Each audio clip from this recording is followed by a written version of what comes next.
Yes, good morning, friends. Welcome to the third lecture of functional analysis. In the last lecture, we have seen the definition of Banach space and two examples. We have seen that Banach space is nothing but a complete non-linear space. A complete space is the space in which every Cauchy sequence is convergent, and non-linear space is a linear space or a vector space equipped with a norm function. Okay, now this definition of Banach space was firstly introduced by a Polish mathematician, Stefan Banach. Now today we are going to see more examples on Banach spaces. Let me share the screen.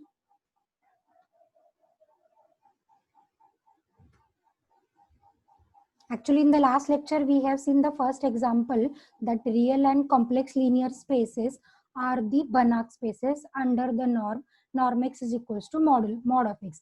That is, modulus is acting as a norm on real and complex linear space. And we know with modulus, the distance can be found by taking a straight line between the 2 points, that is zeros origin and the vector x. In the second example, that is in the RNA spaces, we have seen that norm x defined by the distance formula summation mod xi square raised to half. This is acting also as a norm. Now in today's lecture, we are going to see the third example of LPN spaces. LPN spaces are familiar to us. Now here let us start with an example. Let P be a real number such that 1 less than equal to p less than infinity.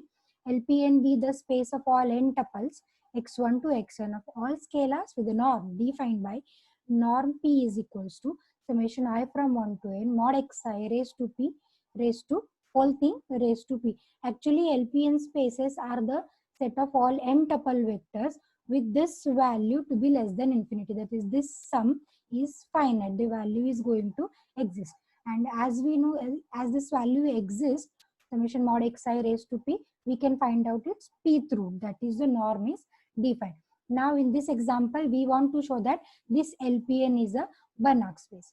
In order to prove this LPN is a Banach space, again, as we have discussed in the previous example, two steps to prove. In the first step, we should prove that this LPN is a norm linear space, and in the second step, we should prove that this LPN is a complete space. Okay, let us start.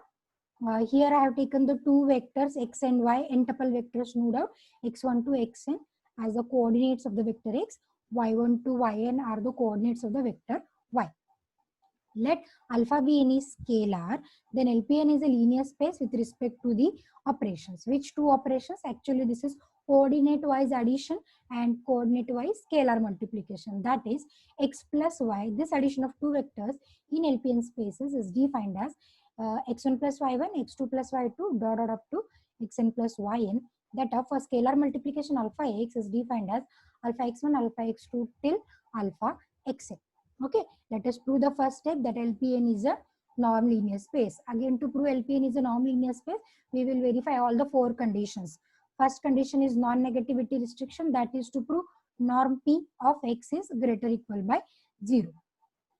Okay, now to prove norm P of x is greater or equal by 0, let us recall the norm defined here. Norm P of x is summation I from 1 to n mod xi raised to p raised to 1 by p. This norm is very similar to the norm we have defined in the previous example by taking the value of p is equals to 2, and which is actually giving us the distance function. Therefore, this is true for any p. Now, as mod xi is non-negative for all I, because this is taken in the modulus, let us take raised to power p on both the sides. Therefore, mod xi raised to p is also non-negative. Now, what about this norm p? This norm xi raised to p is non-negative, means some summation I from 1 to n mod xi raised to p is non-negative, and if I take the p through, surely it will be non-negative. Therefore, first condition was satisfied, that is norm p of x is greater or equal by 0. In the second condition, we will prove norm p of x is equal to 0. Norm p of x is equals to 0 if and only if x is equals to 0. Let us start. Norm p is equal to 0. According to the definition, norm p is summation I equals to 1 to n mod xi raised to p raised to 1 by p is equals to 0. If I take pth powers on both the sides, this 1 by p will get cancelled and we will remain with summation mod xi raised to p is equals to 0. If we look at this equation very carefully, this is sum of non-negative terms, which is equals to 0. If the sum of non-negative terms is equals to 0, sum of n non-negative terms is equals to 0, this is possible only if every term of that sum is equal to 0. That is, mod xi is equals to 0 for all I. Every term must be 0. Mod xi is equals to 0 for all I. It gives us xi is equals to 0 for all I. That is, x1, x2 till xn, all the coordinates are 0, which is giving us the vector x itself is 0. All the conditions are implies and implied by, therefore the statement holds. That is, norm p of x is equal to 0 if and only if x is equals to 0. Let us go for proving the third condition. In the third condition, we should verify the triangular inequality. That is, norm p of x plus y is less than or equals to norm p of x plus norm p of y. Now, for p equals to 1, we have seen already that the result is true. Norm 1, if I define for p equals to 1, means this is nothing but simply summation mod xi. And we know for mod xi, that is for modulus triangular equality, holds very good. Therefore, for p equals to 1, this result is going to hold automatically. That is, it is obviously true. Therefore, we will try to prove the result only for the values p greater than 1. Next, now to prove the required inequality, we will start with this term mod xi plus yi raised to p. If I take a sum here and raised to 1 by p, this will be the given definition of a norm function. Now mod xi plus mod yi raised to p, we will write into two terms as mod xi plus yi raised to p minus 1 into mod xi plus mod of yi. Now let us multiply by this first bracket to this bracket, that is mod xi plus yi, mod xi plus mod yi raised to p minus 1 into mod xi, again added with mod xi plus mod yi raised to p minus 1 into mod of y. Now we will sum on both the sides. Sum is surely from I equals to 1 to n. Now at this step, we are going to use Holder's inequality. Holder's inequality, let us recall, for p greater than 1, q is defined as 1 by p plus 1 by q is equals to 1. Then summation I from 1 to n mod xi yi is less than or equals to summation I from 1 to n mod xi raised to p raised to 1 by p, summation mod yi raised to q raised to 1 by q. We are going to take the help of this Holder's inequality. Right. Now for this equation, we will take the sum on both the sides from I equals to 1 to n, and we will separate the terms, summations also. Therefore, here we are at this equation. Let me zoom the page. Yeah, it's fine now. Okay, at this step, we have taken the summation. Therefore, the first term is summation mod xi plus mod yi raised to p minus 1 into mod xi added with summation I equals to 1 to n mod xi plus mod yi raised to p minus 1 into mod of yi. Now we are going to use the Holder's inequality. Look at this Holder's inequality very carefully. This is mod xi yi, or one can consider this as mod xi into mod yi. That is, if we have a product of two terms on the left side, on the right side we are going to write the corresponding norm type. That is summation I equals to 1 to n raised to p raised to 1 by p, summation I equals to 1 to n mod yi raised to q raised to 1 by q. Now here also we have a product of these two terms. We will apply Holder's inequality. Therefore, this is considered as my first term mod xi, and let us consider this to be my second term, for which we are going to write like this. Okay. Similarly for the second summation. Now let us use the Holder's inequality. What Holder's inequality tells us? For mod xi, we will write raised to p summation mod xi raised to p raised to 1 by p. Here we have written summation I from 1 to n mod xi raised to p raised to 1 by p, and for the remaining term we will write raised to q raised to 1 by q. Therefore, this is my second term mod xi plus mod yi raised to q, because already raised to p minus 1 we have. Therefore, this is q times p minus 1 and bracket raised to 1 by q. Same logic we will use for the second term of the equation. Therefore, here we have written Holder's inequality for this equation. And we got this as a Holder's inequality. Now look at the second terms very carefully. Summation I from 1 to n mod xi raised to p raised to 1 by p. This creates norm p of x. Similarly, this creates norm p of y. Now let us look at these two terms very carefully. Therefore, this bracket is norm p of x, and this second bracket is norm p of y. Remaining terms we have written as it is. Summation mod xi plus mod yi raised to q into p minus 1 raised to 1 by q. Summation mod xi plus yi raised to q into p minus 1 into 1 by q. But as we know, as we are using Holder's inequality, the fact we know about the values of p and q are is 1 by p plus 1 by q is equals to 1, which implies 1 by q is equals to 1 minus 1 by p, which is actually p minus 1 by p. Therefore, if I cross multiply at this stage, p is equal to q into p minus 1. Therefore, this value q into p minus 1 we will replace by simply p in the next step. Let me show you the next step. Here we have replaced that q into p minus 1 by simply p. Here also we have replaced it by simply p. Okay, what about the left side? This left side, summation I from 1 to n mod xi plus mod yi raised to p is nothing but norm p of x plus y raised to p. Right. Therefore, left side is norm p of x plus y raised to p. Here that q into p minus 1 we have replaced by p itself. Okay. Now, in order to adjust norm p of x plus y, the definition, here if we have anyhow this is p raised to 1 by p, then we can adjust this as norm p of something. Here also the same, p raised to 1 by p. But here at both these brackets, we don't have raised to 1 by p. Therefore, we'll just try to adjust 1 by p here. Therefore, this 1 by q, we will write as 1 by p into p by q. This 1 by q also, we will write 1 by p into p by q. Rest all the terms are written as it is. Right. Now look at this. Summation I from 1 to n mod xi plus mod yi raised to p raised to 1 by p.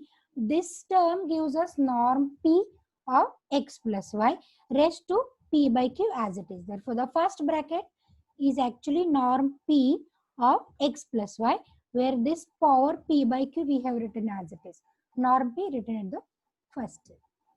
Okay. Similarly, this second bracket also gives us norm p of x plus y raised to 1 by p was taken into a consideration. Therefore, we remain with only raised to p by q.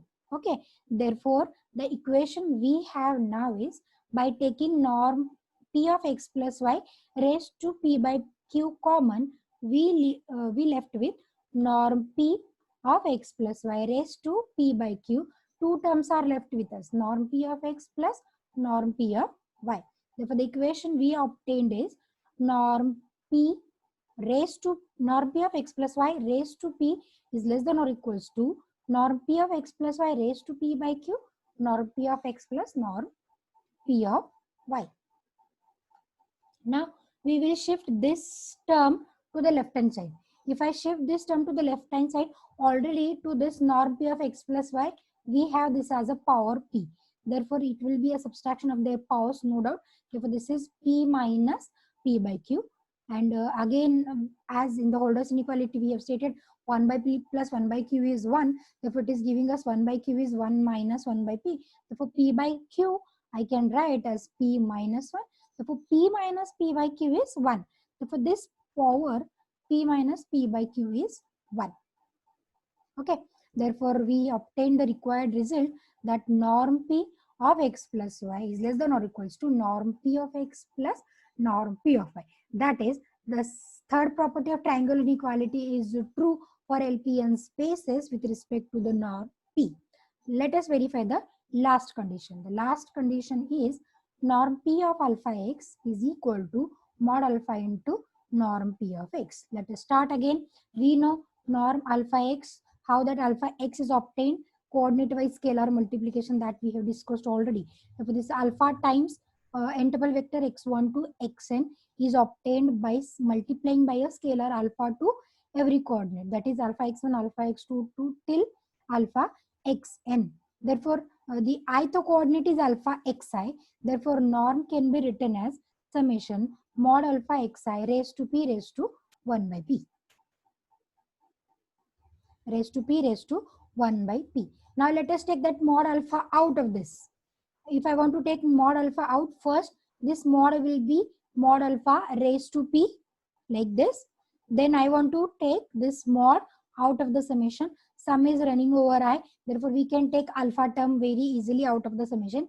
If I take it outside the summation, the bracket is raised to 1 by p. Therefore, mod alpha raised to p raised to 1 by p will cancel with one another, and we will left with only mod of alpha. And this remaining term is nothing but norm p of alpha x. Therefore, here the fourth condition of the norm space non-function is true in case of LPN spaces. Therefore, the first step completes here, that is LPN is a normed linear space. Now let us come to prove LPN is a complete space. Again, very similar to the previous example we have discussed, as we have proved Rn is a complete space. Very parallelly, or you can say very same, we are going to prove LPN is a complete space. The method we will use is, we will start with one Cauchy sequence in LPN spaces. No doubt every element of that sequence is an n-tuple vector. Then we will use the property that this sequence is Cauchy sequence. Then by using the definition of Cauchy sequence, we will get one Cauchy sequence in the real space. That is a Cauchy sequence of real number. But we know real number are set of all real numbers, that is real linear space, are the complete spaces. Therefore, that sequence will be convergent, and using the limit point of that sequence, we will try to prove our original sequence from LPN spaces will be convergent. Let us recall. Let us try to understand. Let Xn be a Cauchy sequence in LPN spaces. Xm be any n-tuple vector of scalars. For sake of convenience, we will write the sequence as Xm as x1m, x2m, and so these are the coordinates of your xm. Okay. Now for now, as the assumption is this is a Cauchy sequence, for any epsilon greater than 0, let me assume there exist there exist two integers L and M, such that for greater than or equals to m naught, this is the definition. Norm xm minus xl, norm p of xm minus xl is less than epsilon. Let me take pth powers on both the sides, so that it will be norm p of xm minus xl raised to p less than epsilon raised to p. But we know, according to the definition, this is summation. The ith coordinate of this subtraction is xim minus xil raised to p less than epsilon raised to p. Now again, every term of this summation is non-negative, where the summation is less than by epsilon raised to p, where epsilon is a positive number, no doubt. Therefore, this is true only if every term of the sequence is less than epsilon raised to p. And if I consider both the, if I see mod xim minus xil raised to p is less than epsilon raised to p, taking pth powers on both the sides, this gives us xim minus xil is less than epsilon, where xim is a real number, or rather it is the ith coordinate of a sequence xm. Therefore, this shows that for a fixed I, the sequence xim is a Cauchy sequence in C or R, sequence of real numbers or sequence of complex numbers. But we know both the spaces are the complete spaces. Therefore, this xim will converge to Zi. Here it is actually bar, arrow mark. Xim will tend to Zi. We will show that. Now our aim is to show that xm converges to a point. Xm converges to a point Z, where Z is Z1 to Zn, belongs to LPN spaces. For this, we will take L tends to infinity in 2.1.6. Let us see. Here we will consider L tends to infinity. If I take L tends to infinity, already we have seen that the sequence xim tends to Zi for m tends to infinity. Therefore, xil will tends to Zi for L tends to infinity. Therefore, this will be Zi, and if it is Zi, it will give us norm norm of xm minus z raised to p. Norm p of xm minus z is raised to p less than epsilon raised to p. Taking again p powers on both the sides, it gives us norm of xm minus z is less than epsilon. Therefore, the sequence, rather a Cauchy sequence xm in LPN spaces converges to a point z in LPN spaces. Therefore, LPN is a Banach space. This is quite interesting example. For different values of p, we can construct different kinds of norm. Okay. Therefore, on LPN we can define different kinds of norm functions. Let us come to a next example. The next example is proving a direct sum of linear subspaces to be a Banach space. But what I think we are familiar with the direct sum of the two spaces. If M and N are the two linear subspaces of some space L, then the direct sum of the two subspaces is defined as coordinate wise addition. Here we have stated. Let be a Banach space be a direct sum of linear subspaces M and N. B is direct sum of M and N. This is a symbol for direct sum. Then an element Z in B can be written as x plus y as a unique expression of a vector Z in B as a sum of vectors x and y in M and N respectively. That is, x is in M and y is in N. Then a new norm can be defined on the linear space B by norm dash of Z as norm x plus norm y. Now we want to prove that this is also a norm on B, and B dash symbolizes, B dash is a symbol we are using for the linear space B equipped with this new norm. Therefore, our aim is to prove that B dash is a Banach space if M and N are the closed subspaces in B. The simple meaning of this example is B is already a Banach space. That is, it is a complete norm linear space under this norm, simple norm. Okay. Now, knowing that this B is a direct sum of the two subspaces M and N, we want to define a new norm Z dash, norm dash of Z rather. Okay, norm dash of Z and norm Z dash are the two different entities. Remember, this is norm dash of Z, as we are saying f of x, function of some variable x. On the parallel line, this is norm dash is a function, and this norm dash is operated on Z. That is, this norm dash is a distance function measuring the distance of a vector Z from the origin. Therefore, we want to show that this norm dash of Z is defined as norm x plus norm y. Now, B is a Banach space equipped with this norm dash. We are going to symbolize this by B dash. Then our aim is to prove that B dash is a Banach space. Again, two steps to prove B dash is a norm linear space and B dash is complete. Here I have written the explanation. First, we note that B and B dash are the same sets. Different symbols are used to emphasize the fact that B is a Banach space with a simple norm, and B dash is yet to be proved to be a norm linear space with a norm dash. That is, on a same set, two different norms are going to be defined. And the second norm dash function is defined as norm dash of Z is norm x plus norm y, where the Z variable is x plus y, for x is in M, y is in N, and this Z is a unique representation of a element in B. Okay. Therefore, let us start to prove B dash is a normed linear space under the norm dash. First step to prove is norm dash of Z is 0. Here it is a printing mistake. Norm dash of Z is equal to 0. Now, the definition of norm dash of Z is norm x plus norm y. Therefore, we know norm x is greater than or equals to 0. Norm y is also greater than or equals to 0, because already this is a norm defined on a Banach space B. Therefore, addition of two non-negative terms is surely non-negative.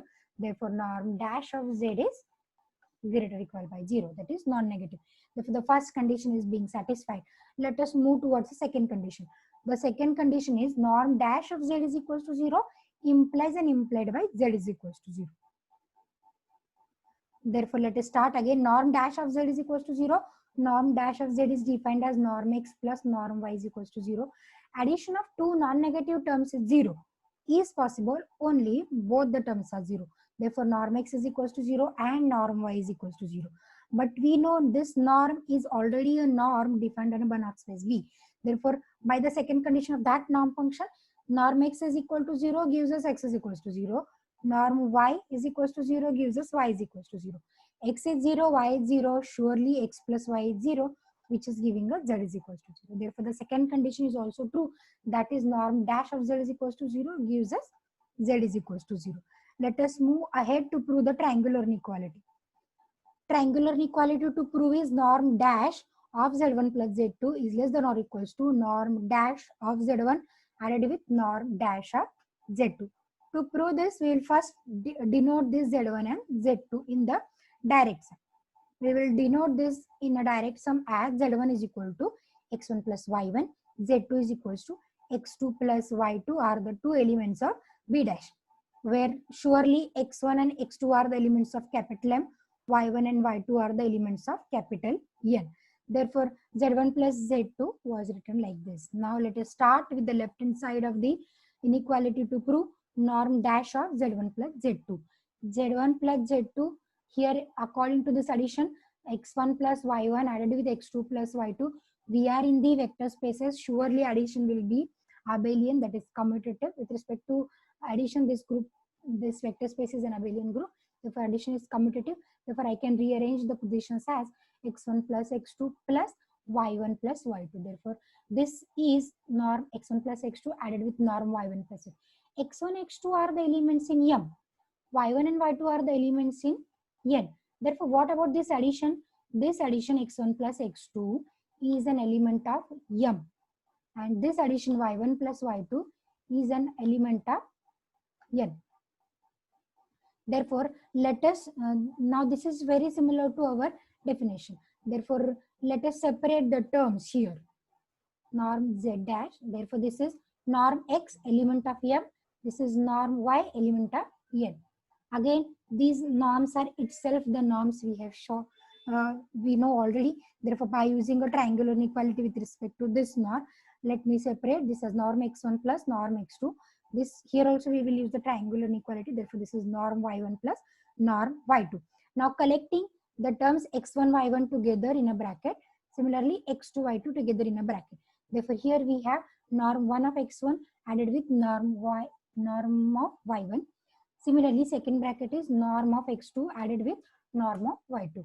But we know already that this norm x1 plus norm y1 is nothing but norm dash of z1. And this norm x2 plus norm y2 is norm dash of z2. Hence, the triangular inequality is true in case of the direct sum. Coming to the last property to verify a scalar multiplication, that is norm dash of alpha z is mod alpha into norm dash of z for any scalar alpha and for any z in x plus y.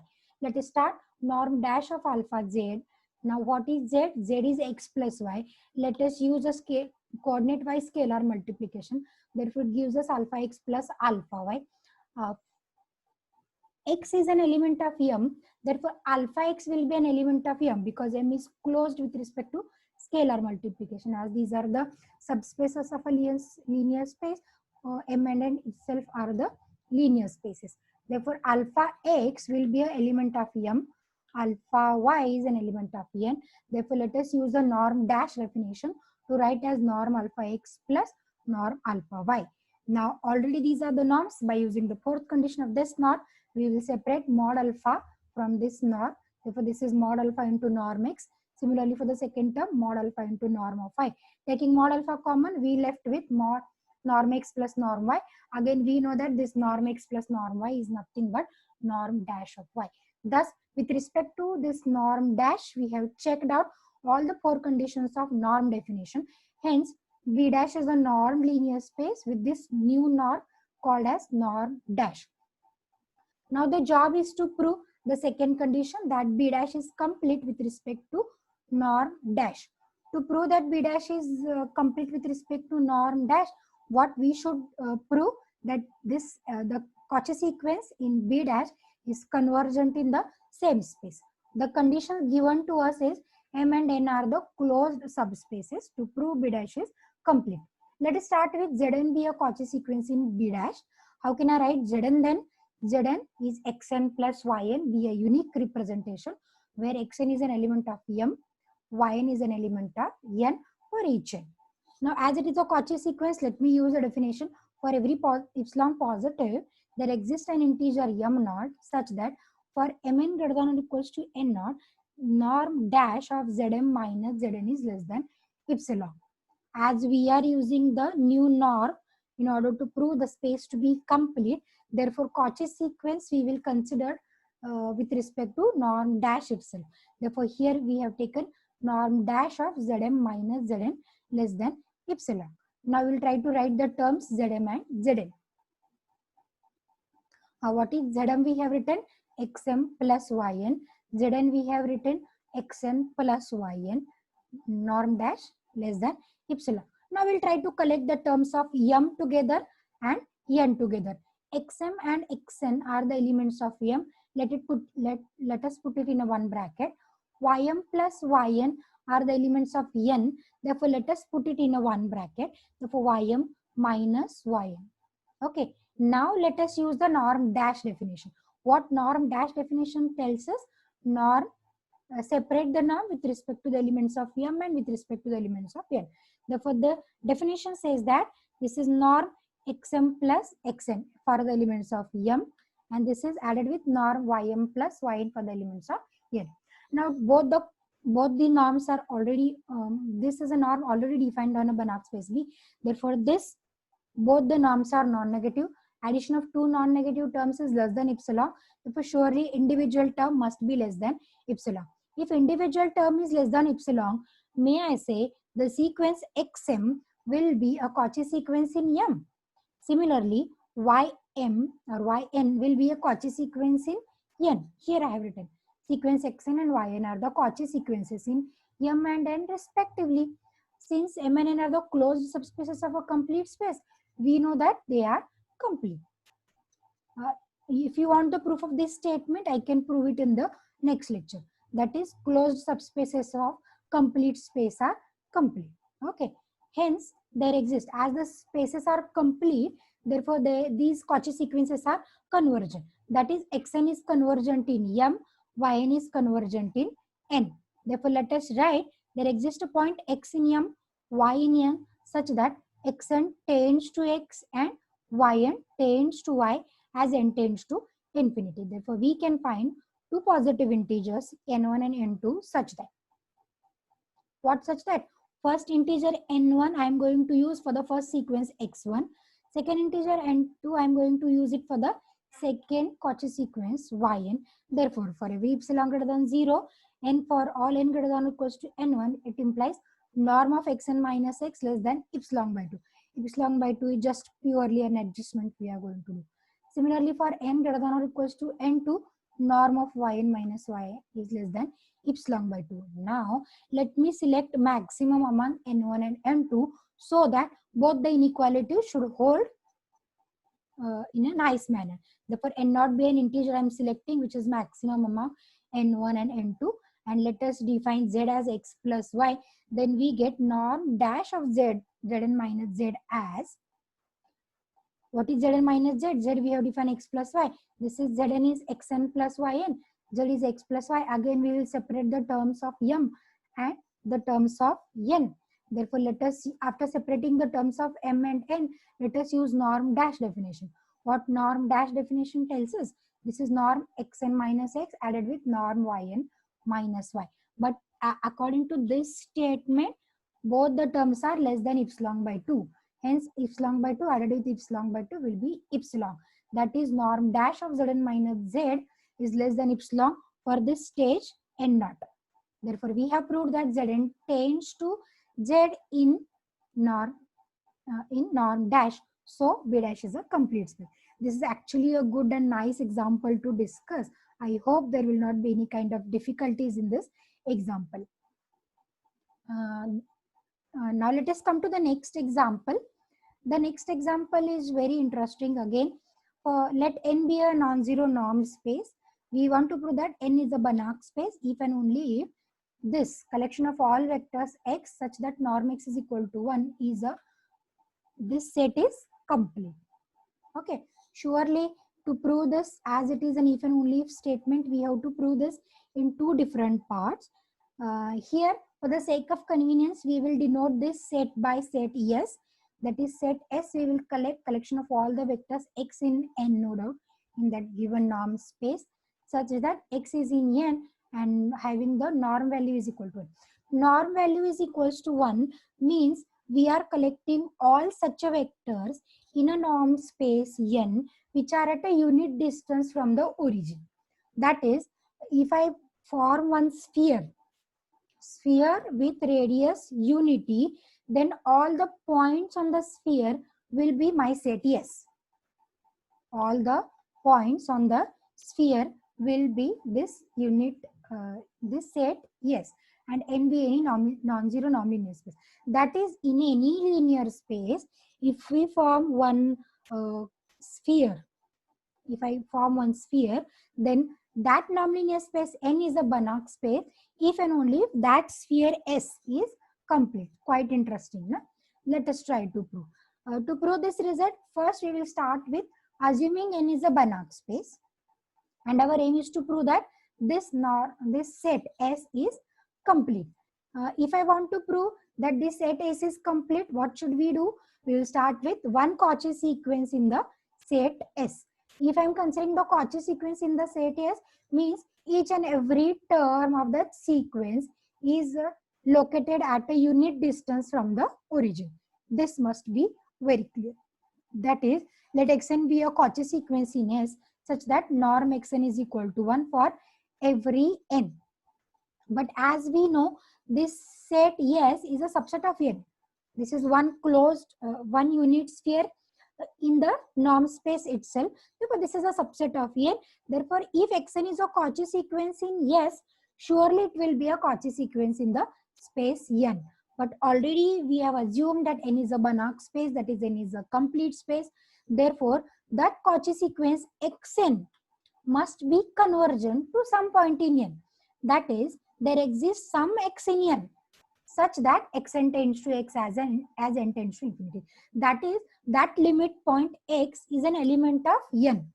In order to prove that set S is complete, we have to bring that element x from n to that set S. And to do this, what we are going to use, we will use the concept of norm is a continuous function. Now, since norm is a continuous function, we have xn tends to x implies norm xn tends to norm x as n tends to infinity. But as we have collected xn to be a Cauchy sequence in S, therefore norm xn is equal to 1. Therefore, what about norm x? Norm x must be equal to 1. Therefore, the point x, thus norm x is equals to limit n tends to infinity norm xn, but norm xn is 1. Therefore, norm x is equals to 1. Therefore, norm x is equals to 1 means that point x is in S, that is in that on the sphere.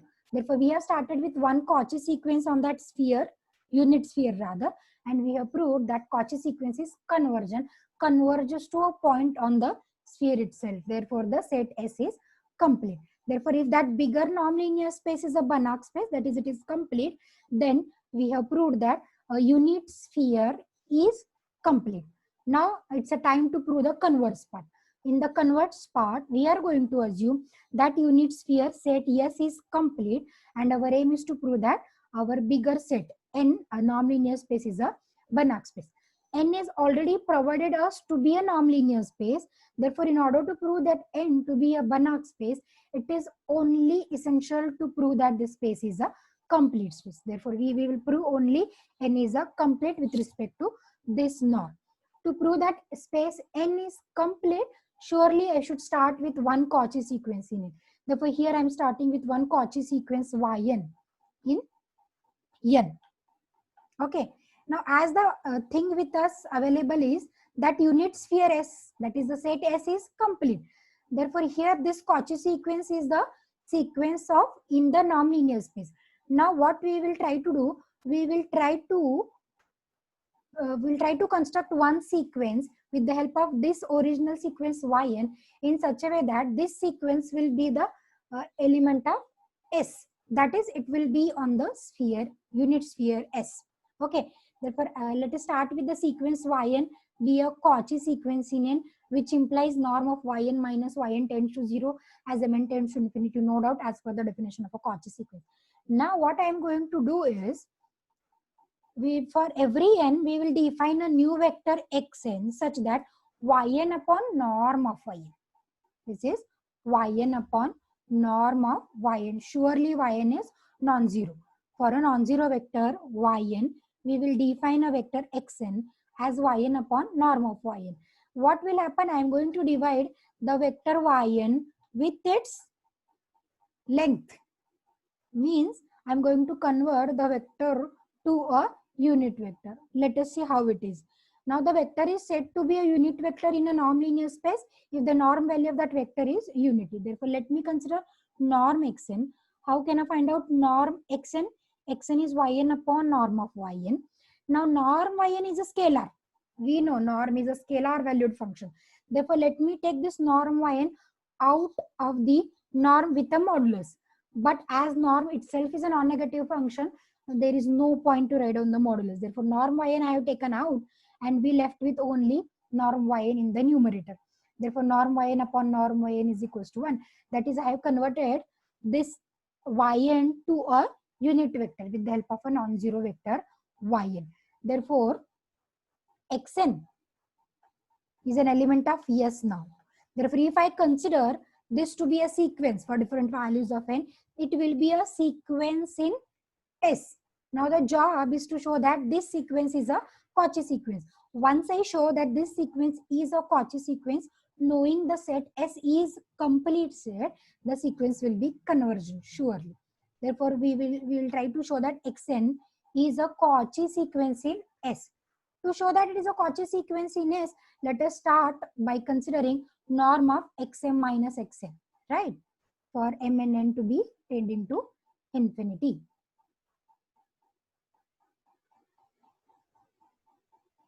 Okay, therefore consider norm xm minus xn. We know xn we have defined already as Yn upon norm of Yn. Therefore, xm will be Ym upon norm of Ym and xn will be Yn upon norm of Yn. Now, in order to adjust the sequence to be a Cauchy sequence, here I am going to do an adjustment. The adjustment is, we are going to add and subtract this term, Yn upon norm of Yn. This term I am going to add and subtract. Okay. After doing this adjustment, what I am going to do is, I will separate this by using a triangular inequality over the two terms. Okay, this is the first term and this is the second term. Therefore, let me separate by using a triangular inequality. Therefore, I have separated the two terms. Now, look at the first norm. In the first norm, new denominator is common. Therefore, I'll take 1 upon norm of Ym common and we remain with norm in the bracket Ym minus Yn. In the second term, I'll take Yn common and we will remain with 1 upon norm of Ym minus 1 upon norm of Y. Okay. Now, this norm Yn is a scalar quantity in this norm. Therefore, I'll take this out with the modulus, but as we have discussed already, no need to consider modulus because this term is already non-negative. Therefore, we left with norm of Ym minus Yn in the numerator. Same thing we will do on the right. Okay, what I am going to do here is I will do a cross multiplication. This will be norm Yn, norm Ym. One norm Yn will get cancelled and we left with one norm Yn in the denominator. Right? Therefore, next step we will have is, this first time I am going to keep as it is. Now look at, here I am going to use that theorem we have proved, modulus norm x minus norm y is less than or equals to norm of x minus y. The same I am going to use here. Therefore, this becomes norm less than, this term becomes less than or equals to norm of Ym minus Yn or Yn minus y. We can adjust the negative. Therefore, these two terms are similar. Therefore, this is 2 times norm of Ym minus Yn upon norm of Yn. But we know Ym is a Cauchy sequence. Therefore, this will tend to 0 as Mn tends to infinity. Yn is a Cauchy sequence in N. Therefore, left side we have started with norm xm minus xm tends to 0 as mn tends to, sorry, here it should be infinity. Mn tends to infinity. Hence, xn is a Cauchy sequence in S. S is complete. Therefore, this sequence must be convergent in S itself. Therefore, there exists an element x in S such that xn tends to x. Right? But what is xn? Xn is yn upon norm of yn, which will tend to x. Norm yn is a fixed scalar. Norm yn is a fixed scalar. Therefore, I can write this as yn tends to x into norm of yn as n tends to infinity. Yn tends to x into norm of yn as n tends to infinity. Now I am going to use the same theorem again. Modulus norm ym minus norm yn less than or equals to norm of yn minus yn tends to 0. And with this, I can say as this is tending to 0. Therefore, this left side must be tends to 0. This shows that norm yn is a Cauchy sequence of real numbers. Norm yn is Cauchy sequence of real numbers. And since R is a complete space, norm yn, let us assume norm yn tends to some scalar alpha in R. Therefore, here in this statement, I will write this norm yn is tending to a scalar alpha. Therefore, yn will tends to x into alpha. Here I have written yn will tends to alpha into x or x into alpha, which is belonging to n. Therefore, we have proved that yn is a Cauchy sequence in n which converges to a point in n. Hence, n is a complete space. Therefore, capital N is a Banach space or n is a complete space. This is quite interesting theorem. One more, okay, example. Okay, now in the next theorem, next is an important theorem which is dependent on quotient norm spaces. Okay, therefore you are already familiar with the definition of a quotient norm spaces, but we'll try to just recall the definition. The definition is that M is a linear subspace of a linear space n. For any two elements x1, x2 in n, these two are called as equivalent modulo M if x1 minus x2 is in M. We are familiar with this relation also, equivalent modulo M. This is true if and only if x1 minus x2 belongs to M, and we are going to write this as x1 equivalent to x2 mod M. Therefore, this equivalent to is an equivalence relation. Again, we should know what is an equivalence relation.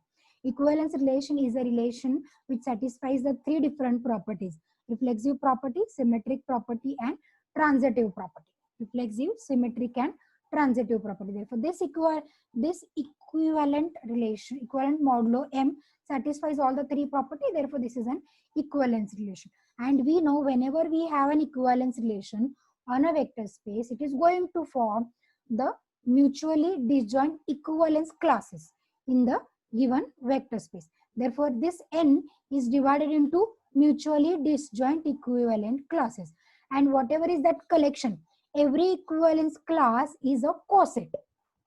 Every equivalence class is a coset of our space. And if I collect all those equivalent, all those cosets, it will form a vector space.